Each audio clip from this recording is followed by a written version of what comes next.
For us, Restoration House, when we were considering opening up an early education center, we knew that the costs were going to be high, right?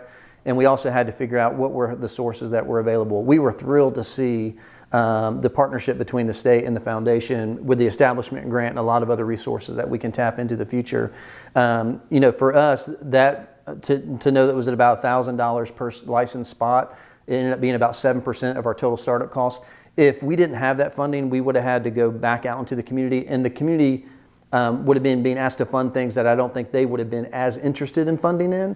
And I think that's one of the great things about the establishment grant is it's very targeted, and it funds those things that are going to be harder to fund in other places.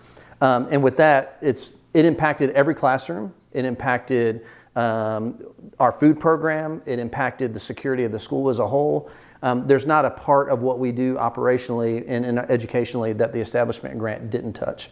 And so for that, we're thrilled. And even though you have to be able to dot your I's and cross your T's, the reality is that also forces you to be really intentional. And that's a good thing when you're starting. I think there's a really important difference for people to understand that there's a difference between just doing childcare for childcare's sake and making sure that kids are being paid attention to and they have a caring adult in their space. It's another thing to do high quality early education, and that's really what we want to do at Olive Tree. And what that means is we got to have spaces that are developmentally appropriate for our kids, that have the right kind of furnishings, that has the right amount of furnishings, that has the right types of curriculum, has the right types of supplies. And it's not just about throwing what you can get and putting it into a room, but it's about being really intentional about that and thinking about what is the age of the kids that are going to be in that space and how are you going to leverage that space over the course of a year with students.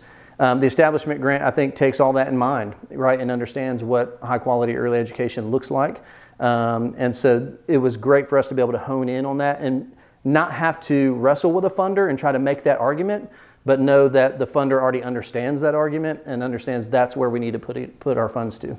One of the things that I love from my perspective as the president of the board is I don't get to be in it every day, but when I do come in and I get to see parents interact and see them engage, I can see something in their body language, and I can see something in the way that they interact with our teachers and with our directors. They understand the investment that we put into this place, which directly translates to the investment we're putting in their kids and back in their families. And they appreciate that. You can see that in their posture, the way they navigate this space. And they know that we are giving their best. And what I've seen is that means they're giving their best back to us. Because at the end of the day, it's really a partnership. At the end of the day, the kids that are here, they're their kids. And we just get to be with them for a certain season. And so to me, it directly translates into the value that parents perceive and see within the setting, knowing that we're giving the very best for their kids.